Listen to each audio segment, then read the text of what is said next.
नेमी पंडित जी एक बड़े विद्वान और संस्कारी पंडित जी थे। पूजा पाठ करना और कराना तथा लोगों के सुख दुख में सम्मिलित होकर सबको धर्म की राह बताना उनकी दिनचर्या थी। गांव जवार में उनका बड़ा सम्मान था। समाज में उनकी पूछ थी। पंडित जी आचार विचार, पूजा पाठ तथा दिनचर्या के नियमों का बड़ी कड़ाई से पालन करते थे। उनके शिष्य और भक्त भी बहुत थे, जो उन्हें भरपूर दान दक्षिणा देते रहते थे। उनके चेले चपाटों की कमी नहीं थी। दूर दूर तक उन्हें जानने मानने वाले थे। उन्हें किसी चीज का अभाव नहीं था। उनका काम खूब मजे में चलता था। वे हमेशा अपने शिष्य और भक्तों में व्यस्त रहते थे। यजमानों से उन्हें फुर्सत नहीं मिलती थी, लेकिन अपनी इन्हीं व्यस्तताओं के बीच से ही वे समय निकालकर स्नान, ध्यान, पूजा पाठ, भोजन छाजन सब नियमपूर्वक कर लेते थे। घर में उनकी पत्नी अर्थात पंडिताइन उनके आचार विचार, सेवा शुश्रूषा और दिनचर्या का पूरा ध्यान रखती थीं। नियम कानून के पक्के होने के कारण उन्हें सब नेमी पंडित जी के नाम से एक दूसरे के बीच कहते जानते थे। एक दिन पंडित जी किसी यजमान के यहाँ से लौटकर घर आए। दोपहर का समय था, उन्हें बड़ी भूख लगी थी। आते ही उन्होंने पंडिताइन से कहा, मुझे जल्दी से जल्दी आप भोजन कराएं। भूख से आंख बैठ रही है। पंडिताइन ने कहा कि आप हाथ पैर धोकर आसन पर बैठें, मैं भोजन परोसकर तुरंत लाती हूँ। इतना कहकर पंडिताइन ने पंडित जी के लिए भोजन करने की जगह को मिट्टी पानी से अच्छी तरह से लीपकर आसन लगा दिया और एक लोटा पानी रख दिया।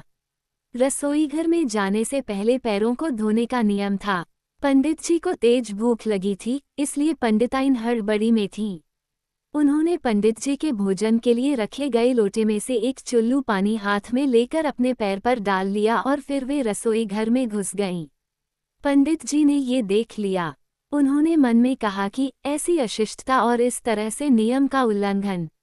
जो पानी मेरे पीने के लिए था, उसी पानी से पंडिताइन ने पैर धो लिया। भोजन के बाद अब इसी पानी को पीना पड़ेगा। राम राम राम, सब धर्म नष्ट हो जाएगा। ये सब सोचते सोचते पंडित जी ने तय कर लिया कि अब नियम उल्लंघन करने वाले इस अनैतिक घर में उन्हें नहीं रहना है।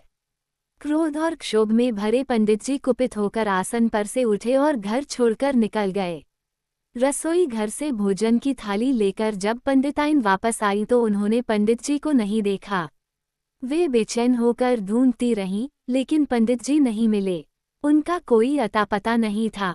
पंडिताइन की समझ में नहीं आया कि आखिर उनसे कौन सी गलती हो गई। घर छोड़कर पंडित जी निकल तो गए, मगर उन्हें भूख परेशान कर रही थी। इसलिए सबसे पहले भोजन की व्यवस्था करना जरूरी थी। चलते चलते उन्होंने सोचा और वे अपने एक शिष्य के यहाँ पहुँच गए। शिष्य का पूरा परिवार बड़ा खुश हुआ। सबने उनका बड़ा आदर स्वागत किया। सम्मान के साथ उन्हें बैठाया। पंडित जी ने कहा कि मुझे बड़ी भूख लगी है। सबसे पहले भोजन की जल्दी से जल्दी व्यवस्था हो। पंडित जी स्वयं पाकी थे, अपने लिए स्वयं ही भोजन बनाते थे। इसलिए यजमान शिष्य ने चावल, दाल, सब्जी, लकड़ी आदि की व्यवस्था कर दी। पंडित जी ने भोजन बनाया। थाली में भोजन परोसकर जब उन्होंने रख लिया तो कहा, यजमान, मैं थोड़ा शौच से निपट कर आ जाता हूँ। भोजन थाली में रखा हुआ है, आप लोग ध्यान रखिएगा। यजमान पंडित जी के परोसे गए भोजन की रखवाली में लग गए। यजमान के पास एक कुत्ता था, वह भी वहीं बैठा हुआ था। किसी कार्यवश यजमान थोड़ी देर के लिए घर के भीतर गए। किसी को नहीं देखकर वहां बैठे कुत्ते ने थाली में मुंह लगा दिया। जब तक यजमान आते, तब तक तो कुत्ता आधा से ज्यादा भात खा चुका था। यजमान शिष्य ने आकर देखा, भोजन की थाली आधी खाली थी। उन्होंने अपना सिर पीट लिया। वे जल्दी से घर में गए और पत्नी से पूछा कि घर में भात है क्या। पत्नी ने बर्तन में देखा तो रात का बासी भात उसमें बचा हुआ था। उसी भात को पंडित जी की थाली में बचे हुए भात के साथ यजमान ने रख दिया। पंडित जी शौच से निपट कर आए और खाने के लिए बैठ गए। अभी पंडित जी ने थोड़ा ही भात खाया था। उन्होंने पूछा, यजमान, आधा भात गर्म है और आधा भात बहुत ठंडा लग रहा है, ऐसा क्यों? यजमान क्या कहते, उन्होंने सच सच बता दिया। इतना सुनते ही नियम के पक्के पंडित जी भोजन के आसन से उठ गए और छी छी करने लगे। सिर धुनते हुए बोले, अनर्थ हो गया, आज मुझे कुत्ते का जूठा खाना पड़ा। पंडित जी वहाँ कहाँ रुकने वाले थे, वहाँ से भागकर दूसरे गांव में पहुँचे। एक यजमान के घर पर पहुँचते ही जल्दी से जल्दी भोजन की व्यवस्था करने के लिए बोले। यजमान ने झटपट सारा सामान ला दिया। पंडित जी भोजन बनाकर खाने के लिए बैठ गए। कुछ दूरी पर यजमान की पत्नी बैठी हुई थी। उनकी गोद में एक बच्चा था। पंडित जी को खाते देखकर बच्चा मचलने लगा। बार बार वह अपनी माँ से कहने लगा कि मैं भी खाऊंगा।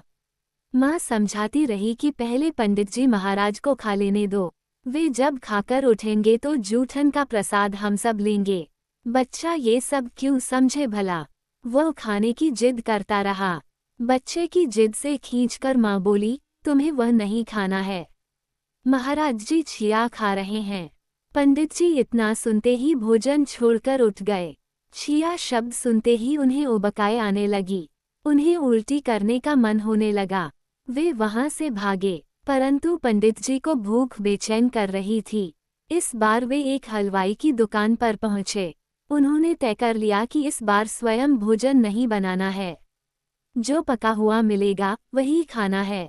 पंडित जी ने हलवाई से कहा कि मुझे पूरी सब्जी खिलाओ। हलवाई ने बड़े प्रेम से पका हुआ खाना खिलाया।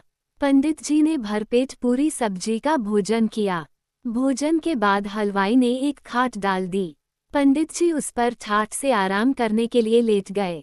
पंडित जी ने हलवाई से पूछा कि वो मुखशुद्धि रखे हुए हैं कि नहीं। हलवाई ने मुखशुद्धि के लिए एक सुपारी लाकर पंडित जी को दी। पंडित जी उसे फोड़कर खा गए। कुछ देर आराम करने के बाद पंडित जी चलने के लिए तैयार हुए तो हलवाई ने पूछा, पंडित जी मुखशुद्धि का क्या हुआ, वह कहाँ है। पंडित जी ने कहा कि वह तो मैं खा गया। हलवाई ने गुस्से में कहा कि वही तो एक मुखशुद्धि थी जिसे मैं यहाँ हर खाने वाले को देता था। सब लोग उसी मुखशुद्धि सुपारी को मुंह में रखकर गुलगुलाते थे और फिर मुझे वापस कर देते थे। सैकड़ों आदमी ने उस मुखशुद्धि को मुंह में रखकर गुलगुलाया और चुभलाया। खाया किसी ने नहीं, सबने वापस कर दिया। आपने तो मेरा भारी नुकसान कर दिया। अब पंडित जी को काटो तो खून नहीं। उनका चेहरा देखने लायक हो गया। उन्होंने विचार किया और पश्चाताप भी की। पंडिताइन के तनिक नियम उल्लंघन के कारण मैंने घर छोड़ दिया। मैंने भारी गलती की। पंडित जी अपने घर की ओर लौटते हुए विचार कर रहे थे कि अपना ही घर मंदिर होता है। मान मर्यादा, नियम कानून और धर्म कर्म का पालन जितना अपने घर में संभव है उतना बाहर नहीं। कर्मकांड की भी एक सीमा होती है। मन को जिससे सुख शांति मिले उतना भर ही धर्म और नियम का पालन होना चाहिए।